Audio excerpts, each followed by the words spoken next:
Hey everybody, it's Bust with Battles with Bust number 251, and today we're doing battle with Gangplank Sejuani. And so, Gangplank Sejuani, this deck's been around for a while. You know, of course, some iteration of this has been around since the release of the Rising Tides and using these plunder abilities, and both Gangplank and Sejuani having the same level up ability. But, you know, it's kind of been iterated on and changed over the course of time. The kind of more popular version we're seeing over the past couple of seasons was really overwhelm heavy and not super focused in on the champions. And now we've kind of flipped that on its head, and the champion focus is back. But I will say that the kind of main way that this deck has really been upgraded over the past few sets are the addition of these cards that deal damage directly to the opponent. The Overwhelms version of Gangplank Sejuani we were talking about from the previous season or so really look to take advantage of the Tusk Speaker. And now that we have an additional upgrade here with the Spirits Unleashed, we have a lot of just kind of direct damage directly to the opponent's face, which then just ties in very fantastically with Sejuani, ties in fantastically with Gangplank, as it makes them quite easy to level up on the 5th and the 6th turn of the game. And so I will note, this was a list, this was played by Salty Steve, I believe it was. We ran into this in the Mastering Runeterra tournament over the weekend. I wanted to cycle back and give it a little bit of time in the spotlight, as this was one of the decks that currently carries a positive win rate against Aatrox Vayne. And so it's very worthwhile to kind of have this in your wheelhouse if you're running up against a lot of Aatrox Vayne. This is a deck that does a little bit better than coin flipping against it, right? There's no deck in the format that just beats it like 60 or 70% of the time, but you can take your advantages where they come along. And this one does have a slight bit of advantage in that match. But the thing I did want to, specifically stop and talk and move on with this is it is slightly different from those decks of old that are just so super overwhelm heavy. As you take a look at the unit suite here, very much focused in on the width aspect and taking more advantages of the Spirits Unleashed. We have these full copies of Mirai Warden, and then outside of that, we do still have the Tusk Speaker and Zap to go kind of wider than our opponents, but we aren't doing this thing to where we're playing like the 6/2 drops and then trying to play some of the more expensive Overwhelm style units. And so before we dive into the games, I always talk about this strategy from the opposing viewpoint of this deck, but this deck is going to try and turbo level up both of these champions. We're going to do everything that we can to get them leveled up as fast as possible. And so if that means on turn 1 playing a warning shot with nothing else, that's fine. We really need to get these champions leveled up along the way, and it's often going to be correct to sacrifice card advantage, sacrifice board advantage to get that little bit of extra damage in, because if the deck operates at like a 6 out of a 10 without a champion, it operates at a 10 out of 10 once these champions get leveled up. The most powerful thing that we're going to be doing here today is having flipped Sejuani's and then frostbiting the entire opposing team, and that's the thing that you should be building towards. The thing that you're trying to achieve is getting these champions leveled up and using your maximum effectiveness, if you will, in terms of getting these champions to their leveled up zone. And so that's the deck. That's what we'll be doing battle with today. Checked out the list. We're good on the pay to win price. We are paid up. Everything's all premium here today. Gonna hang on to that. Gonna hang on to that pool party skin though. That pool party board. I mean.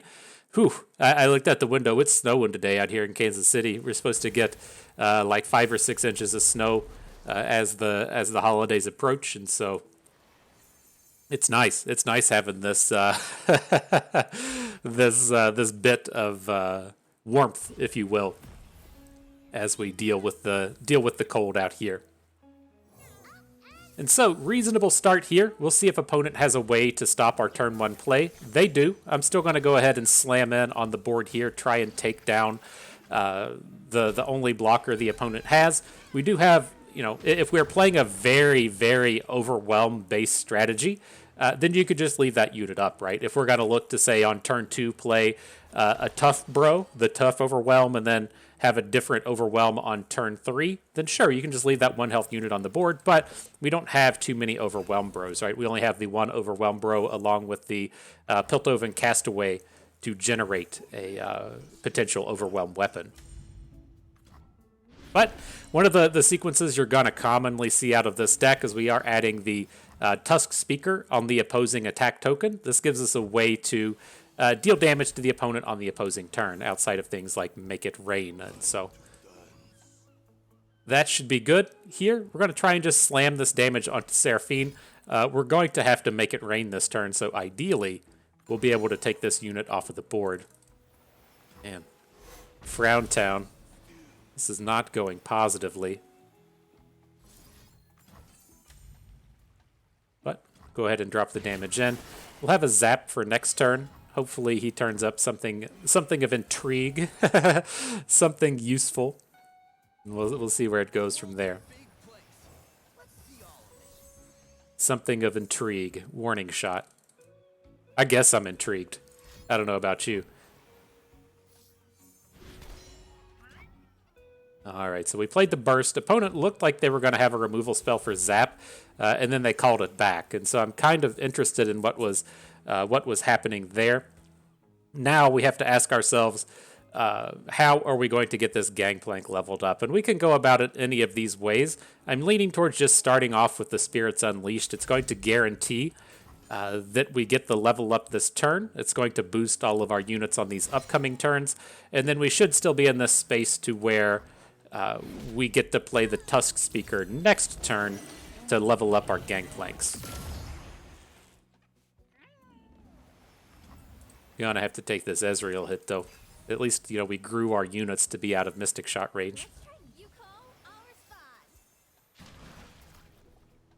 Block. I don't think this incoming block on Seraphine was going to be anticipated.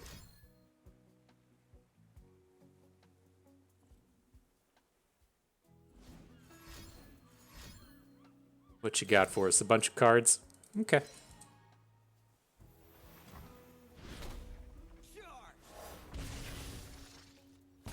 So yeah, now we need to drop the Tusk Speaker. We had that 2 mana left over.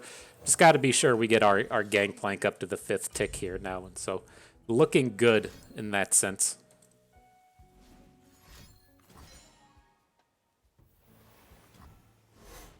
Well, we've done a decent job of draining them out of cards, so maybe we'll have a nice turn in this upcoming round. This is the kind of space to where I'm not entirely certain if we should be just dropping the Spirits Unleashed. A lot of the, well, I shouldn't say a lot of, all of the removal coming out of this opposing deck tends to be damage-based. And so, right, as we have our 3 health Tusk Speaker on the board, opponent can't kill it with Mystic Shots now, right? They can't kill it with High Notes.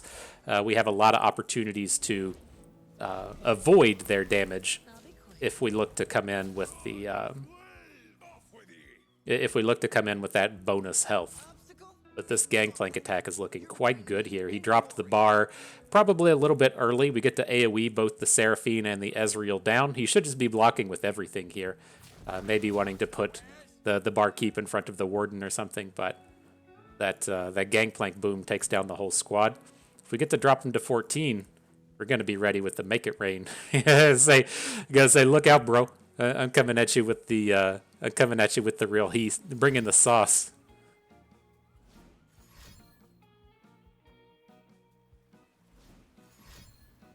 You gonna fall to 1, my friend? Gangplank knows about your concerns.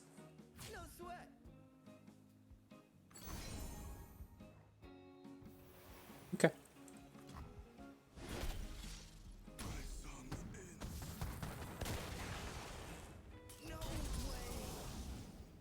So pretty good.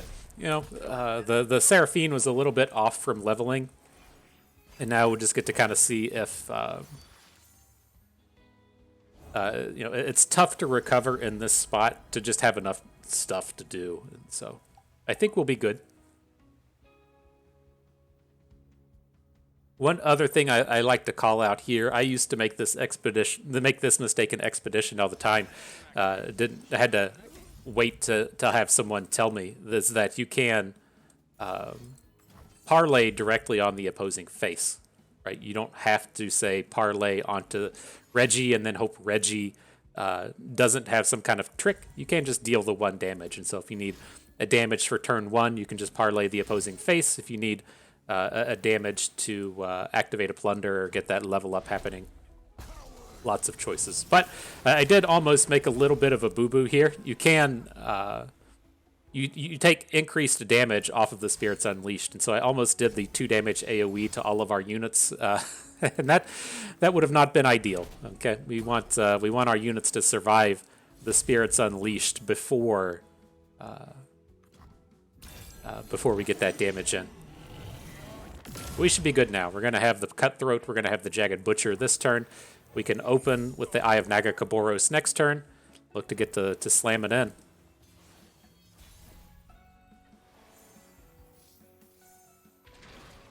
Maybe we'll just get him with a warning shot, you know? The classiest way to chase victory. You just drop the warning shot right on the face. All right, opponent spinning the song. Sounds good.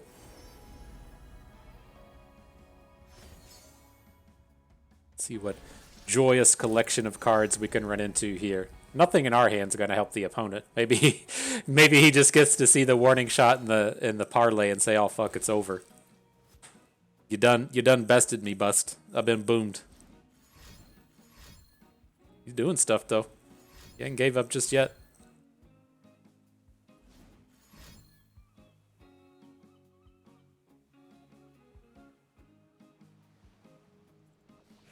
All right, GG. Going to go to the record tracker. Mark it a W for Bust. Nice start, GG, my friend.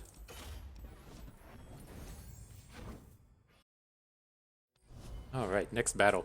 And so, one of the things I'm going to be looking to do over the next few videos is I want to kind of separate out my my Masters grinding account from the remainder of the content creation kind of stuff. And so the reason being and why I'm saying that is I feel like it's getting kind of like more and more important to actually have a good ladder showing. And it gets kind of tough, you know, if we're just going to play all of our games in Masters and be like, well, you know, today we're playing Udyr and we're just tanking my LP. And it's going to kind of mess with seasonals. And I've always kind of had this struggle of sorts in terms of like not wanting to play normals, but then also kind of maintaining this level of competitiveness, but then not, you know, kind of interfering too much with that end of season rank if we need it.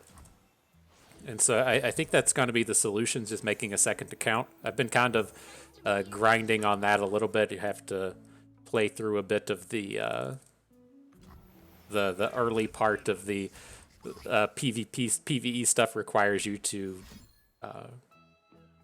play a bunch of AI stuff and just to kind of get through. And so I'm looking to do that in the kind of upcoming future, and then I won't feel as bad about grinding in Masters with Udyr. crack out an old Yasuo deck or something just to bring it in.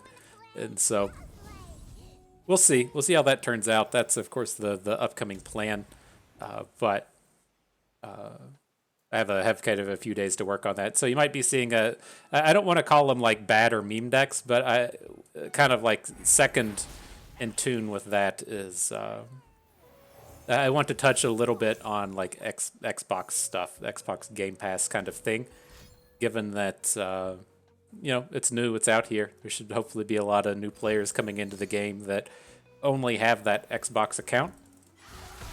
If we can give them a little bit of help, that would be awfully kind of us. And so kind of looking to have that coming up as well. And so a little bit of things, you know.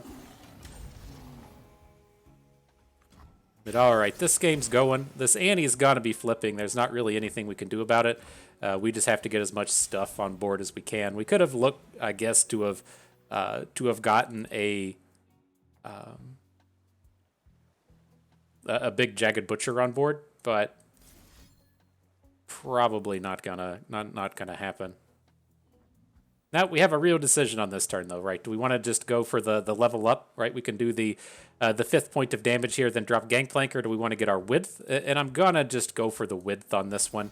It's opponent hasn't played anything like a Disintegrate yet, right? We are beyond Vengeance here, but they haven't played Disintegrate, and I worry that if we come in and add Gangplank, he's just going to get blown up and not get us any value. And so I am going to come in, send the damage to face, get us close to that level up, drop in the Jagged Butcher, drop in the Murai Warden, and then see if we can't come in with Gangplank next turn on an open attack.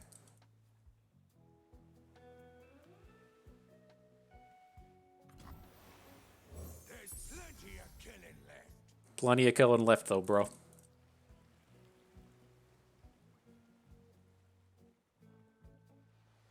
Feels like we might be a little bit short on the damage this game, but you know we're about to slam in. He's gonna have something good right here. He's trying to line up something nasty. I can tell.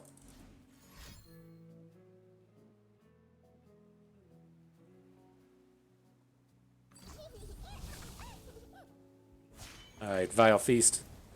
Not the nastiest, you know, but it's fine. It's gonna be good for him.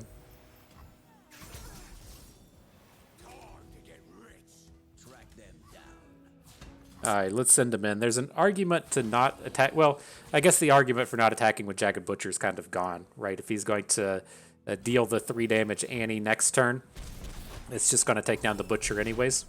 So I think that's okay. Let's go ahead and send him on in. Tibbers is going to be a touch of a problem. I wonder if he just drops Tibbers right away. He does.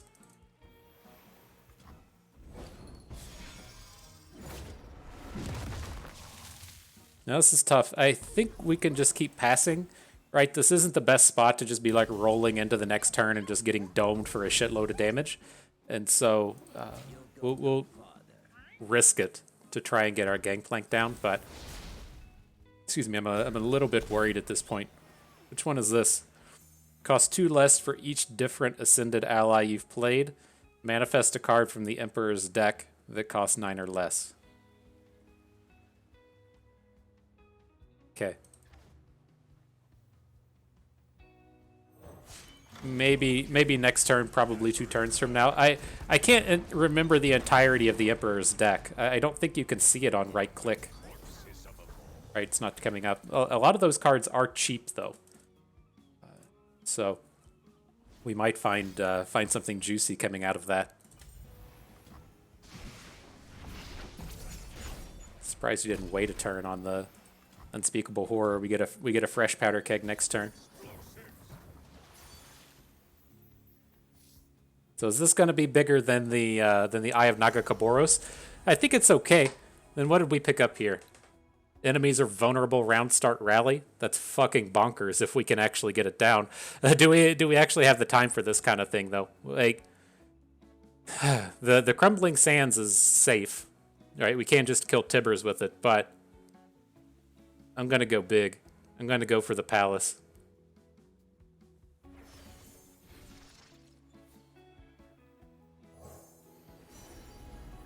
Let's get another dude on board. I like that.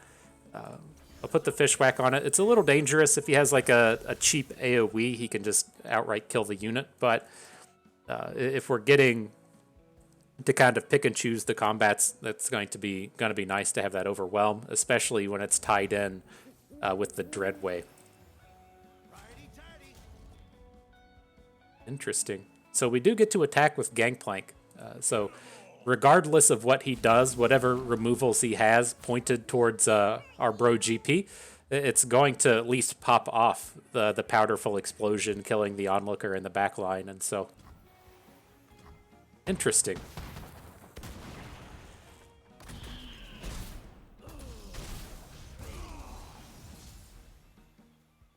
Wasn't expecting things to go so well. Like, not surprised to see him follow up with another Annie, but the Annie doesn't, produce another Tibbers. He play a spell this turn? What was his spell? Senna. The fuck did that come from? Oh, he's just playing Senna. I guess that answers the question. Guess that answers it.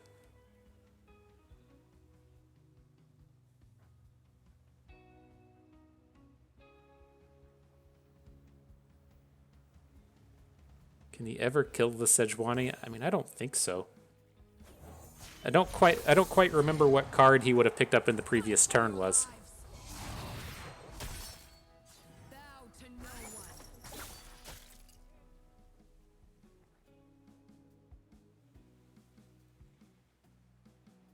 But this hopefully stops her from attacking and trying to pull off a bunch of darkness shenanigans.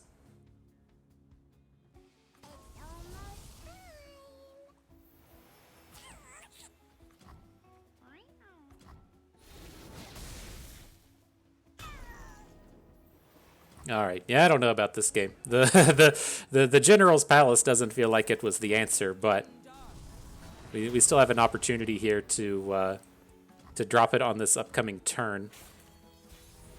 The scary thing for opponent when dropping the General's Palace is going to be the next turn, not the current turn, but getting the rally next turn. I mean, the realistic answer here is just to go for the Dreadway, but like this is a round start card, so we can't play it on our opponent's turn and just pick the rally up off of it. It's kind of a bummer.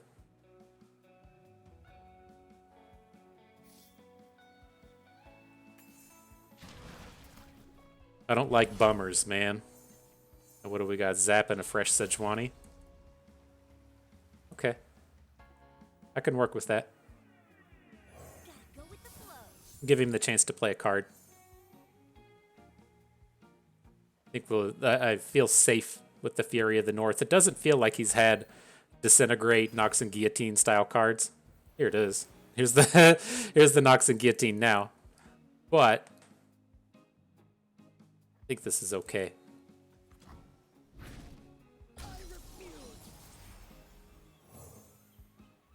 We just need to get our 2 damage in with Zap, and everything will be okay. F. Oh, there's no takebacks on that one. Gotta get him to 2. Alright, that goes to 2. Stop playing cards, dude. I feel like we've thrown this game away. Fuck. So we're dead to his, well, yeah, we're dead to his open now. Not quite. Oh yeah, we are. Annie does all that extra damage. Whew, we threw this one away. I don't know. That General's Palace was probably not the way to go. I think we should have just gone for the removal spell instead of the highlight reel, taken down the Tibbers, and then we would have just been okay with that Gangplank on the board. That was that's what you get sometimes to going for the big plays. It's like anytime you see a rally, you're just like, oh fuck yeah, I'm about to do something nasty. And that was a little bit too greedy there. The mana was just off by like 1 in terms of being able to pull off good plays with that. All right, next battle though. Do y'all watch the soccer? Do you watch the World Cup? I don't care, so I didn't watch it. But I was in preparation to turn on the Chiefs game, and it was like right on the penalty kick time, and I was like, oh shit, what a time to turn it on! Like if you're gonna watch the World Cup, this is the moment, right? You get to you get to see this thing, and it like really drove home a lot of just like the hot garbage you see about Runeterra these days, in the sense that. You know, if you pull up the Reddit, there's always something to bitch about on any given week. Over the past couple of weeks, it's been Twitch viewership, right? Usually, oh, fire up Twitch, nobody's on there streaming Runeterra. And it's like, I get it. Like, you know, there's a large portion of that, you know, kind of comes in terms of goodwill. You know, you want the game to be popular. You want to be able to tell your friends, hey, I'm playing this really popular game. Why don't you check it out?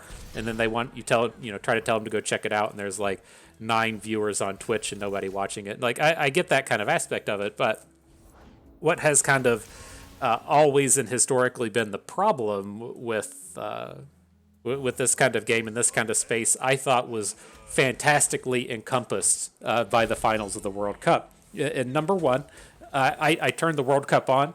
I had no idea who any of the people were, but they do start going on about Messi and Mbappe and all of these people. They've really made a story out of all of the people. So number one, they've given me a reason to care about this game I don't care about, and a bunch of people I don't care about by giving me these little stories. But then two, like what's actually happening in this game, what's about to go on, to help me understand what's happening. And it's like, oh well, the game's tied. It needs to be not tied. These dudes are gonna kind of collectively kick the ball towards the goal. Whoever makes the most goals at the end of the game wins. Like I figured it out. That was pretty easy, right? That did not take too much time and effort to figure out. When the one dude on France just completely fucking missed the goal, I could pretty immediately tell that that was bad. And then it's like if you're kind of continuing on with that mindset, you kind of understand and get what's happening. But when you like fire up a game of Runeterra and you look at this board right here, like who's ahead, right? Opponent has less health than us. He does have this action that seems to be popping off. Maybe that's good. Like we have these cards in hand, but if you don't know how to play the game, you can't look at that and be like, oh wow, there's a Sejuani. That's about to be like a real game breaker, right? There's none of these things that really kind of like indicates what's happening in the game, right? I can turn on a game of League of Legends and see like a big swarm around the Nexus and be like, oh wow, that's probably not good, right? That team's probably about to win unless something epic happens. Or I can turn on a game of Street Fighter and be like, oh wow, your health bar is really low and you've been getting hit by like a 19 hit combo. That's probably pretty bad. Like you can kind of piece all that stuff together, but in terms of card games, it's like so hard to tell at any given point who is actually winning or ahead, and it's also really hard to tell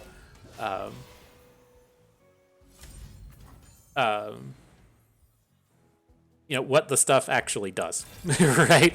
That's at least always my big problem now. If I want to go and watch a Magic stream or something, I tend to just have no idea what any of the cards do, who's winning, what's happening, and it's a real struggle. And so I don't think that Twitch viewership metric is a very good one, but I do think that is one of the places where Riot is lacking. If we kind of swing back to that idea of Lionel Messi coming out and that being a very important piece of the game, is that that character to it, that reason to care beyond the game, that story of not him, but there's always like a cancer kid or something that gets pulled out there, and not to talk trash about the cancer kids or whatever, but you know what I mean. There's a piece of the story that people want to hear, and there's none of that like storyline that's involved in Runeterra. So I don't have the answer to getting that storyline out there, but it's certainly lacking, right? I don't turn on Worlds and say, oh wow, this person's here. Here's that magical mountain that they climbed. Here's that rising above all that they did. It's just a random collection of internet names. And so I thought that was actually fantastic. If you follow on Twitter, there's the parody Legends of Runeterra account, where they parody the main account and just post like tidbits and memes and stuff. I'm not sure if it was actually like legitimate or not, but they went through and did kind of like player profiles on everyone at Worlds, and I thought that's finally that kind of way to say, hey, here's a reason to care about these people. Here's a part of this person's story. So maybe for the future, But I think we've gotten this game taken care of. This was what I was about to say, like in terms of being really important with the champions and everything. Our board was completely terrible, but we had that Sejuani with 3 ways in hand to frostbite our opposing team. That game was basically just done at that point. So, we did it. GG. Victory achieved. Right. Next battle. But man, my last thing with the World Cup before we let it go, I felt so bad for that dude. I think it was I kind of half mentioned him before. I think he was on the French team, and they're doing the penalty kicks, and he just fucking missed the goal. Like It's like you can kind of like justify anything in terms of, let's say that I make a kick and like you saw the messy kick and you just kind of like tapped it. That little tap was all he gave it to get into the goal. That's like a strategy, right? If that failed, then sure, he can at least go to the presser and say, oh yeah, I was gonna get him. I looked him in the eyeballs. I had the read that I should just do the tap it in, and it failed. That goalie is the real deal. And then if you kick it really hard, you kick it right at him. However you manage to kick it, you can make up a kind of answer for why you did it and how you did it and why it went wrong and why it went right. You at least had a chance at success in terms of that ball going into the goal. But that dude that just straight up missed the goal has to feel so bad. Like to have so much of your life kind of like culminate in this moment and then just have it get completely shut down by a whiff. That's brutal. That's brutal. I really feel for that guy, and so I hope he's doing okay out there amidst all the troubles and the pains of the big goal miss. But in terms of what's happening here, we're kind of like falling apart in terms of getting our Gangplank leveled up. We've passed on a lot of opportunities to really come in and pull that off. I'm hoping that we can switch back into more of a unit-based game plan here. There should be like a fairly removal-heavy deck from opponent, but it just feels like if they're going to come in and play all of these one-health units, I don't want to just like roll the dice with Make It Rain when we're already holding on to the good removal spells. And so I think it's okay in that sense. I know that we can't level up Gangplank for a couple more turns, but I think that this is going to give us a shot at this without being all in with our champions.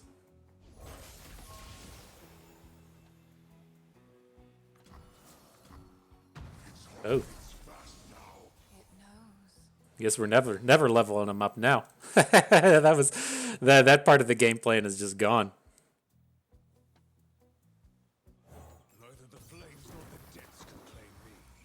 I think it's okay. I don't have high intents for this Gangplank.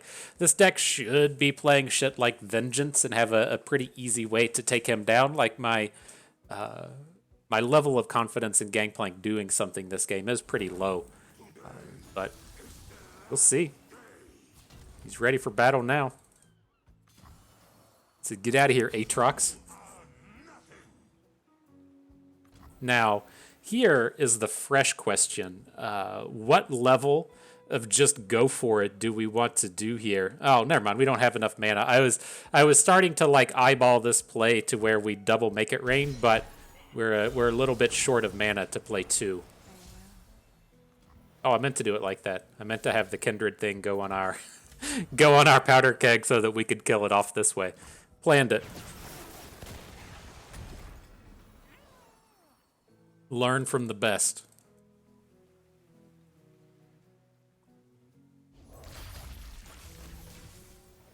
All right, the World Ender is a little far off. We don't have to worry about this Kindred just yet.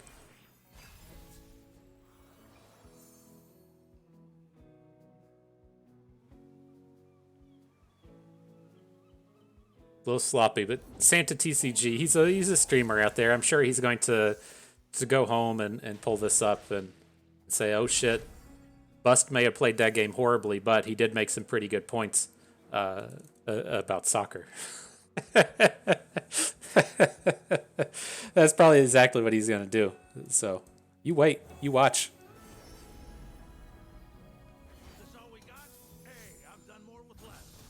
All right, well, we're going to go big here. We can take this 14 and not really worry about it.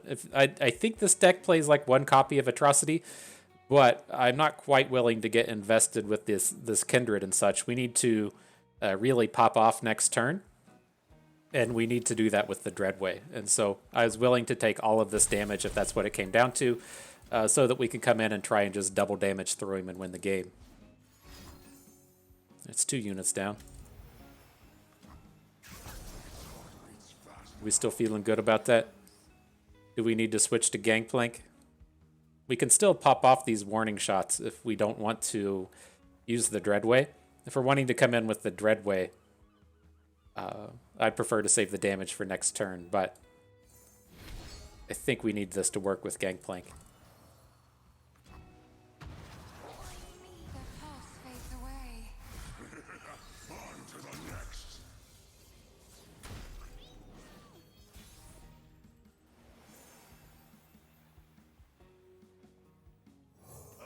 Let's drop the Tusk Speaker first. If you play the Gangplank first, you're going to get the Powder Keg, and the Powder Keg's going to land on the Dance of the Tusks. Don't quite want that. We want our Gangplank AoE thing getting all of the damages.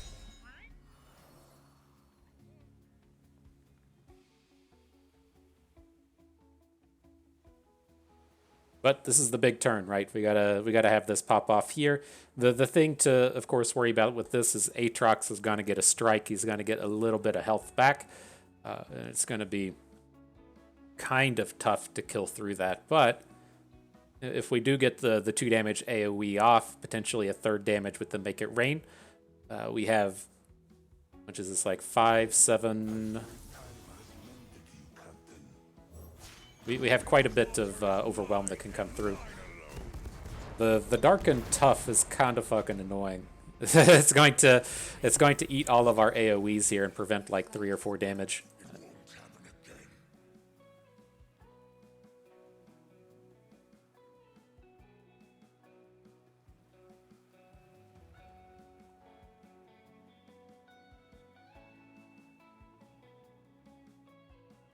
All right, let's get back to talking about soccer.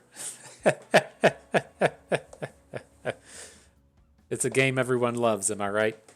There's all the David Beckham commercials now where him and like Peyton Manning are arguing about what soccer is. I don't care. You know, if you want to call it football. There's bigger things in the world. It's just like there's everything that you want to argue about on the internet is there. Why not pick something fresh like like what to call a game of sports ball?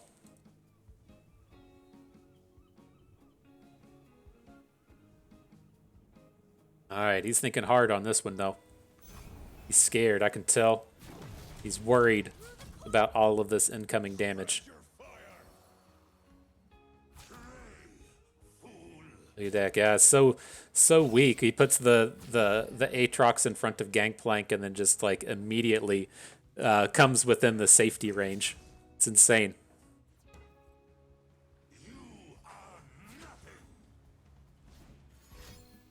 It's going to be a strike.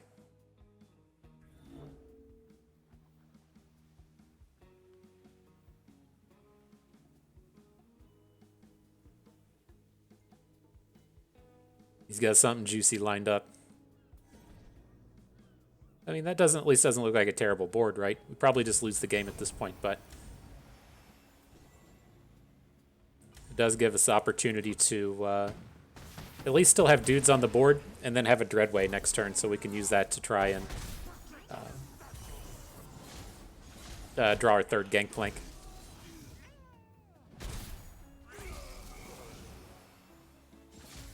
I wonder. See, that was kind of a tough spot in the sense that we could have looked to have played Make It Rain in the middle of the combat, but the Make It Rain would then take precedence over the AoE thing in terms of dealing the damage. And so if the Make It Rain landed perfectly, then we could have kind of been in a spot to where that Aatrox strike at the end may not have been enough, right? If we get to kind of shift the damage away from... if we get to shift the damage away from the unit on the left that's not really doing anything, maybe we should have just gone for it, but... It's tough. I think this is still okay, though. Even with the World Ender, you can just block the Darken Thrall. Oh, he's got 2 now? Those units aren't bigger than the Dreadway, though, right? Aatrox is bigger. I give him that. The big fucking Aatrox.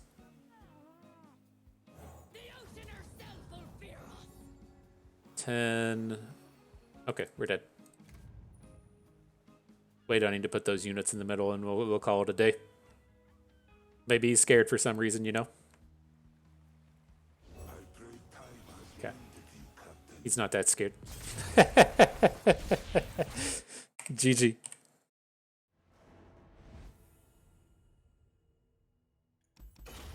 I need to go and look that deck list up. This is like the second or third time we've run into it over the past couple of videos, and I'm not entirely certain what people are commonly running in there. I think it's like it's one of those decks as to where I assume that it's just straight up worse than the Vayne version, but people are looking for something to play now that isn't Aatrox Vayne, and that's why it started to kind of creep up. That's something I will kind of mention as well, as like I mentioned the first kind of like note I saw of that deck popping up was with Runeterra.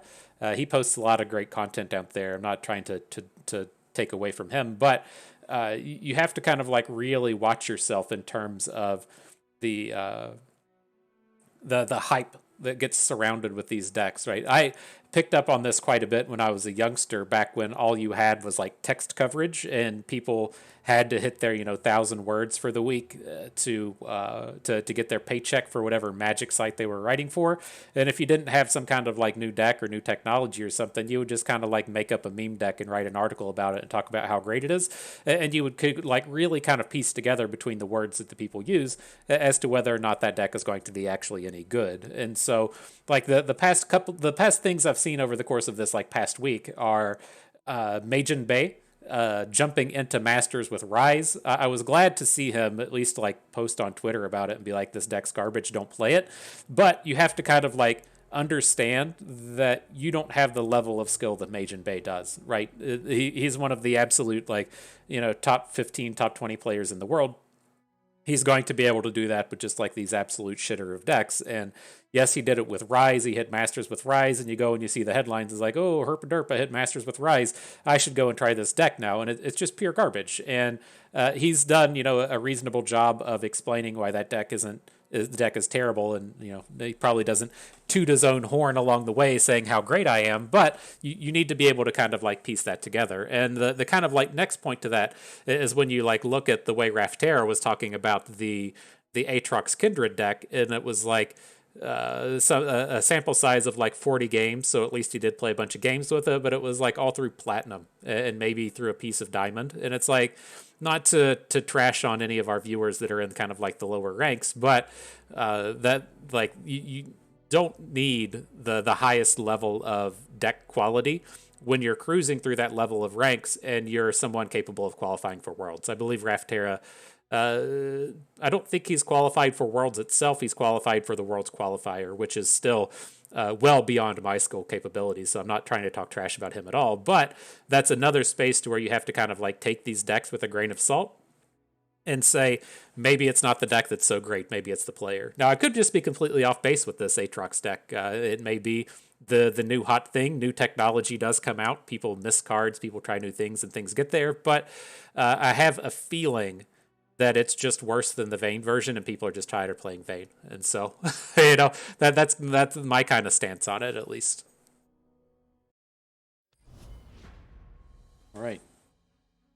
Next battle. This is an interesting thing that's happening in the world of me, in the world of FTP Bust. I love to play fantasy football. Things have gone okay this year. I play in 2 seasons, 2 leagues, one kind of casual league with family and people that don't care about football, and then one of a more kind of serious one. So the serious one, my team is complete dog shit, but they have managed to win the quarterfinal round of the playoffs. That's all good and well. But in the casual friends and family league, I clinched the playoff berth last week. My game this week didn't matter. There's 2 of us that have clinched the playoffs, and then there were 4 people vying for a top 4 spot to make the top cut. And my wife has scored the most points in the league, but she's still sitting on like a 7-7 record or whatever we're at right now. And so she was only in like 3rd or 4th place. She had to win this week in order to make the playoffs.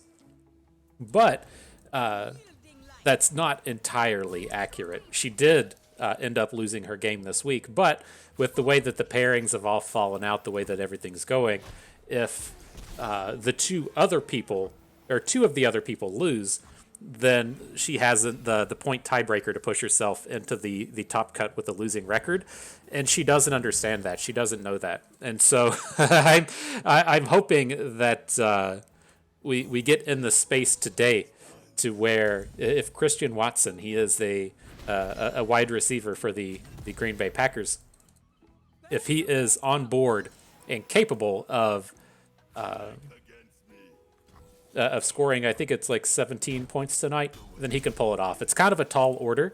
That's a lot of points to pull off consistently, but he's done it the past 4 weeks in a row, and so we're kind of hoping. I haven't told her, if she doesn't know, then and then things go wrong, it's not gonna be any worse for wear. But if she gets kind of a surprise tomorrow that her team has made the top cut, it's gonna make her day. All right, back to this game, though. Things are a little problematic right now. This deck is kind of a weak matchup. It's just tough for us to slam through all of the stats that they present. We basically need to just be getting like Sejuani's on the board and then having our Sejuani frostbite all of their stats, right? It's so tough when we're adding all of these little turds on the board and they're like, here's a 3-4 and here's a 4-5 and stuff. But we're kind of pulling it off. That's why I kind of threw away some units on that previous turn. We take that Sun Guardian off of the board because those growing stats we just can't really deal with. Now, as we're kind of moving and cruising, going along, we have this opportunity to get a flipped Gangplank next turn if things pull themselves out in the proper way. We do have to worry a little bit with this in the sense that if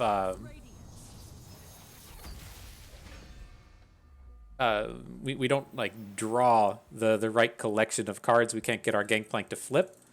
And so that's what we have to kind of decide on now is, do we want to just give up on this board and then go for the scouting Gangplank next turn? Or do we want to make it rain and go for the flip?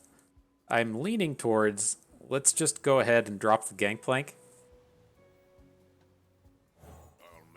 See what happens. If he now comes in and says, oh, cool, you've played Gangplank, I'm going to hook my Gangplank with your Leona and then play a Pale Cascade, we can still get the kill onto Leona, and then we can look to start doing stuff next turn. But now that he's playing cards, we can look to get this kind of preemptive flip. Now if we just open attack on our opponent, Gangplank will flip in the middle of combat. That's not good in terms of getting off the cannon barrage, but it is good in terms of his stat line growing. So we'll see. We have a lot of good draws. We can even look towards, say, a pivot of an upcycled Rake onto a Shell Shocker. Probably not great since opponent can just drop a unit in front of it. So I'm just going to make the attack. Try to leave a dent. Interesting. If he just has a second Leona. She's not winning this combat, and we're flipping in combat.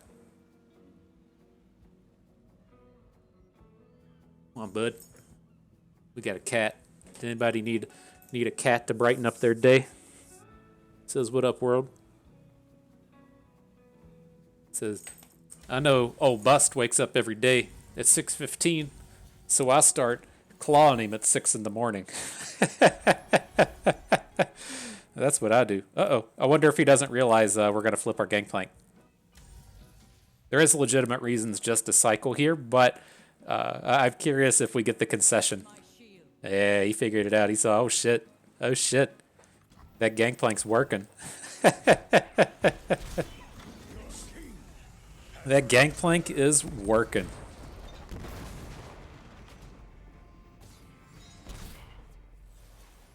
All right, close to lethal. We got some more work to do. I'll certainly give it that. I'm gonna go ahead and drop the Rake onto Gangplank. I don't suspect he's both going to survive and get to use the Rake, but let's just go ahead and grow his stat line, show how important it is to actually come in and get a kill on him. I suspect what we're going to be doing is putting the upcycled Rake onto the Dreadway next turn and seeing if we can't chunk in a bunch of damage that way.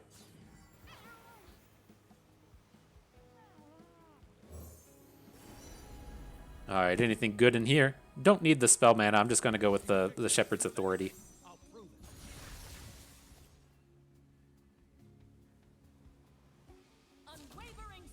RIP Gangplank.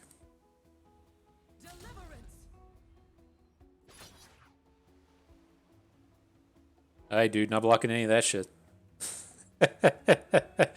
No, thank you. No, thank you. Oh, that's good, though. That was a second copy of Kale, not actually this terrible card.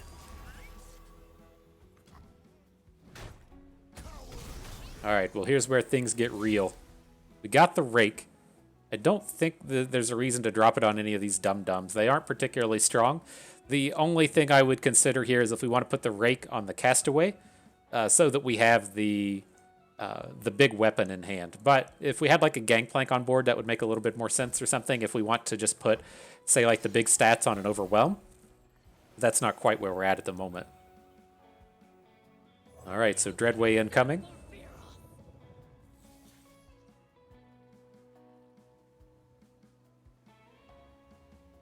Maybe, oh, that was the mistake. That's what we should have done there, right? Because we could have raked one of our small units on the previous turn and then attacked with it. We would have had a bunch of mana banked up, right? So we could have gotten the attack in. And then after the attack, re-equip the scout thing onto someone else. I think this is still okay. He's got a shitload of mana, so it's not going awesome. I'm kind of leaning on if we can just deal 4 damage, right? I don't think that's gonna come up. This is painful. All right, we better stop. Are we just dead here? I don't think so.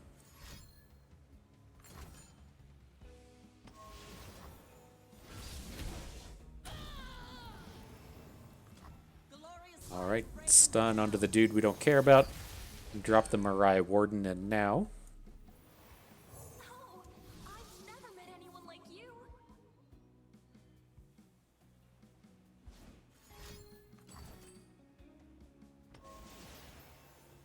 That gives him another stun, right? Unfortunately, can't rake our Piltover Castaway now to get him ready for action. But we still have 2 blockers. He's only got 7 damage on board. Let's see how it goes. He needs another card. I don't really want to have to drop Gangplank on this board. We will resist. Neither the flames nor the depths can claim me, Captain. Alright, Gangplank, let's fuck him up. What's this? Single combat? Lame. You know who's lame? FNX Greed VY. Calling it right here. Calling my shot. But we still got some opportunities here. We could pick up Sejuani, we could pick up Gangplank, we could pick up a Zap. Zap could come in for 3 plus a 1 damage ping spell or something. We got a couple of shots we can do here. Something. Shell Shocker, you are not it, dude. You are not it.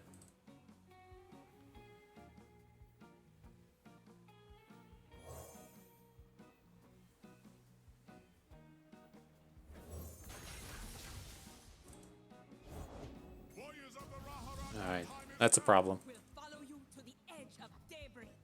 What? We'll see if the dumb deck has a way to beat us, right? Make him do it. So let's get the Shell Shocker in here onto the next turn. This deck is so terrible. Not ours, the one the opponent's playing. It's just like you just put a bunch of stats on the board and hope for the best. I know it doesn't sound awesome when you're like not actually beating the deck. You're actually going to lose the game, but this is just like a horrific spot, right? He's had like complete and pure board control for like 4 turns, and he still hasn't been able to come anywhere close to win the game. I have no idea why people play that stuff, but it's what makes you happy. All right, next battle.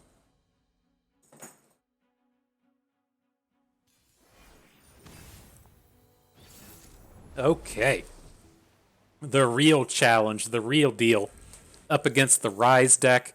Let's see if we can't take this one down. That's the important thing on the day, right? Just coming out and straight up losing to to Rise.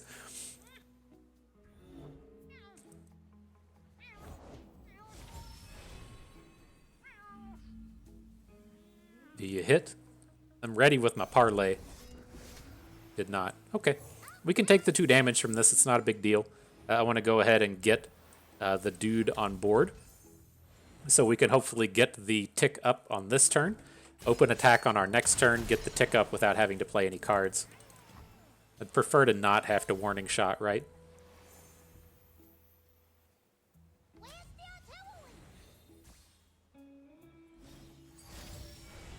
Scrying Sands. Okay.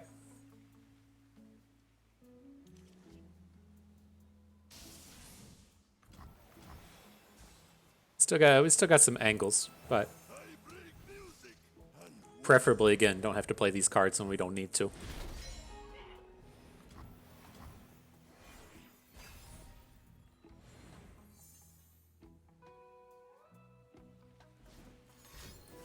So I'm curious what all comes out of the Shurima version of this. Why you will play Shurima instead of one of the other factions. Like, the card that immediately strikes me as like, hey, do I need to worry about this? Is going to be a Spirit Fire. He's clearly played like he doesn't have a Spirit Fire, so I'm not worried about that. And so, like, what else are they going to do out of Shurima? Like, I don't know what. I guess you get access to like Rite of Negation. Is that something people want? You tell me. You tell me.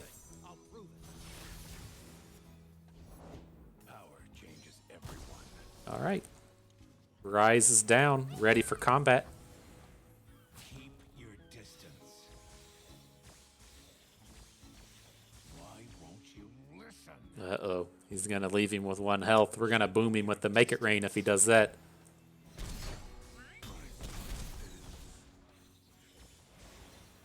All right, still seems fine. We get to play Gangplank next turn.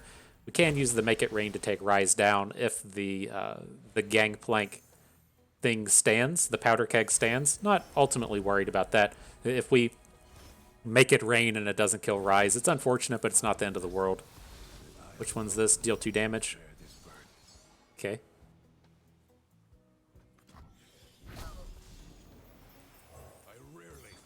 Gangplank in. This should be tough for him to get around. No, thank you. Prompt the concession. I'm feeling it. GG. Get out of here, Shurimas.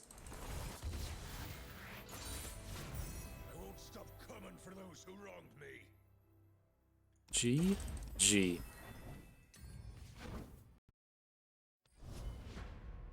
All right, next battle.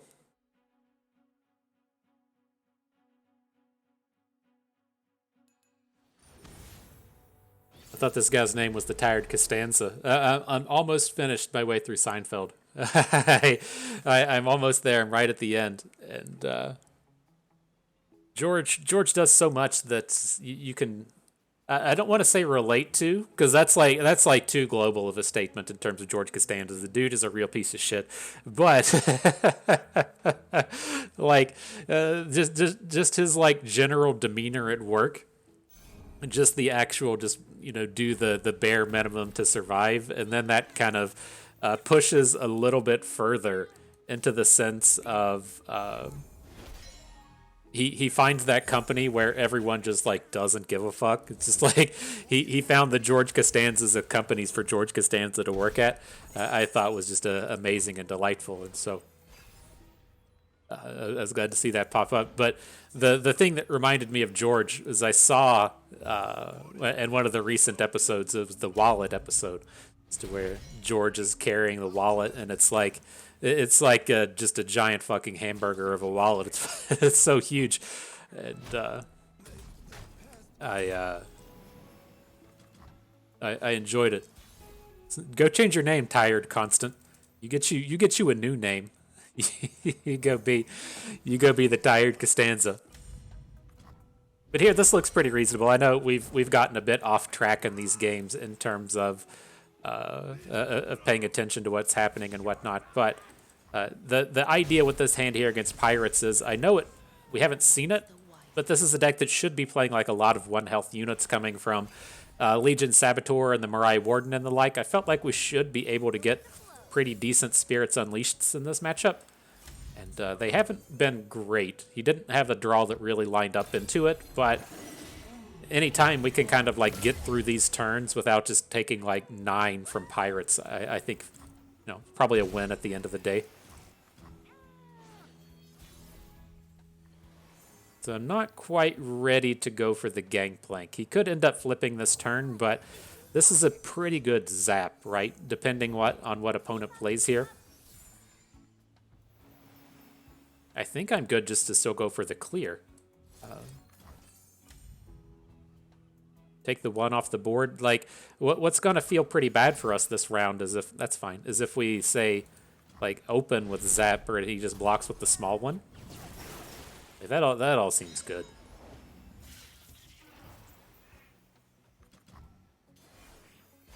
Now, if we get Sejuani on board, it's done. Uh-oh. Uh-oh, fam jam. Only the strong survive. So we do have our 1 copy of Warning Shot in hand. I don't want to use it this turn. Like, that was great that he lost out. Now that we can add Gangplank in and really get going, just the ability to save this Frostbite your team just to get a complete full shutdown is fantastic. Everyone pays. Your king. Fantastic. Dead men tell lies. So now the Gangplank AoE will activate the Sejuani. All the blocks are going to be terrible. We're overwhelming for tons. I don't know about you, fam, but I think we're good. Light 'em up. Light him up. You know what Gangplank likes? He likes to take his oranges and dip them into the ocean so that they get extra salty. A little knowledge for you. It's on the screens in between the games, you know. I forget what he calls them. But it's what he does. The taverns will sing our tale this eve.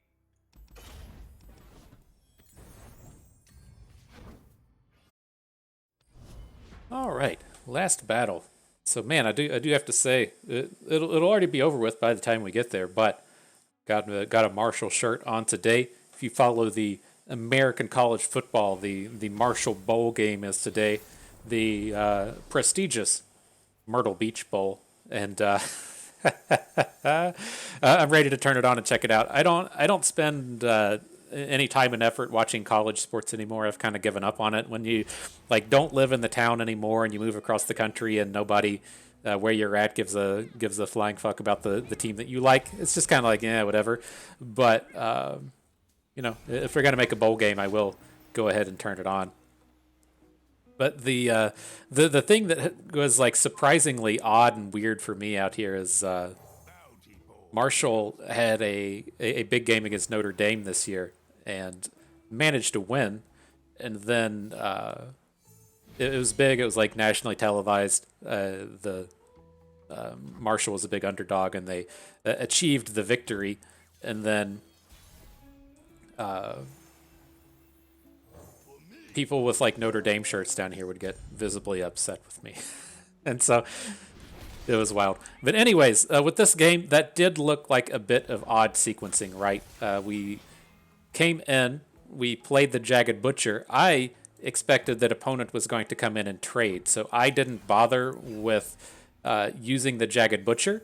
And then I was going to wait until this turn, our turn 2, to just try and play a new dude and attack. And then if that new dude gets to attack and gets to deal damage, then we get to start using the Tusk Speaker on the opposing turn. I know that looked like really weird, but with the way that sequenced out, opponent didn't attack, so we had to we had to try and use our thing at a little bit more opportune of a time, and didn't quite pan out. Now this attack is kind of strange. I don't think we're gonna deal any ground-based damage the rest of the way. Maybe we can against Aatrox Kane, but let's just go ahead and clear this unit off of the board, and this is gonna let us come back and put the quick attack equipment onto our Tusk Speaker, and hopefully have it get into some good combats here. He has like a Kane strike here. This is going to be slightly problematic, but we can at least get around the unit if he spends 4 mana on the turn making a strike. Well, ideally, if he plays it right now, we're not going to get out of it, but maybe we should have just gone ahead and played the Butchers. That's tough.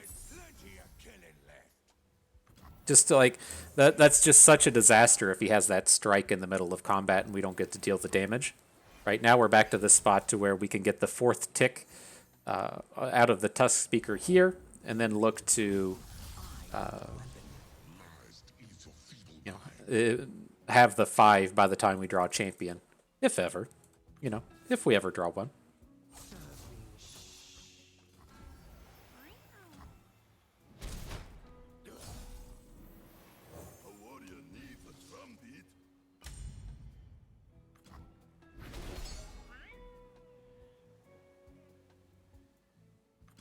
All right, let's see what turns up. We do. We're 1 mana short. I was gonna say we have this like fresh opportunity to just get him by playing the Eye of Nagakaboros, but leaving the second one back and then trying to get the +4/+4 or the +2/+2 in the middle of combat. We're a little short of doing that. We're not gonna be able to pull that off.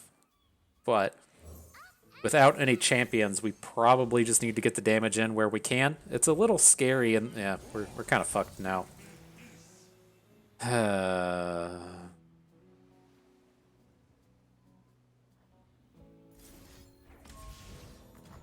right, we're just gonna have to stop. We can't be taking strikes from this stuff and letting him level up all of his things and regain all of the health. If we attack now, we're just gonna lose all the combats, and he's just gonna gain net health. We have to find a Gangplank, or we have to find a Sejuani.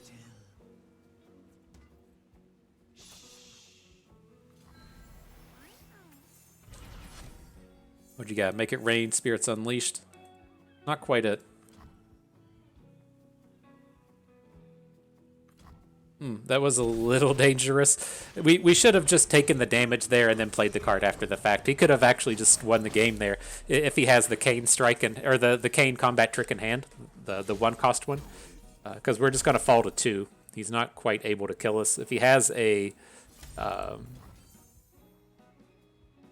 what's it called? If he has the second Kane in hand to play this one and then start quick attacking into our units, then like fine, you win that way. But we have to have something go right here in order to get the win, and it's not gonna happen throwing our units away in front of Aatrox.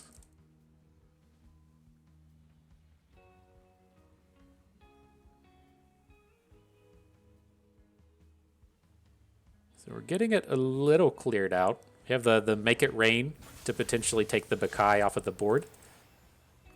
I'm gonna go for Regenerate on him. I think that's okay.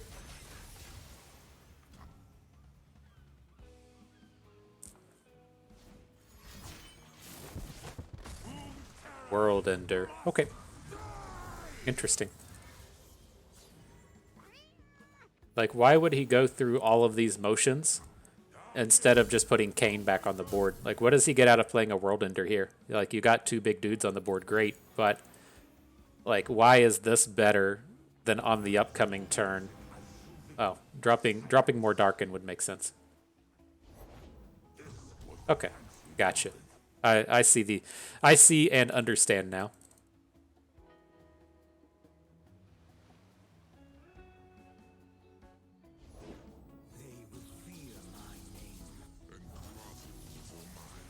Okay, you did some stuff. If we pick up Sejuani, we still may be able to do something, but this game's probably done.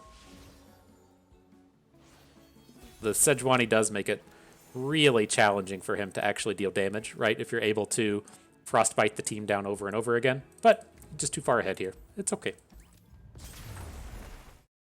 All right, GG.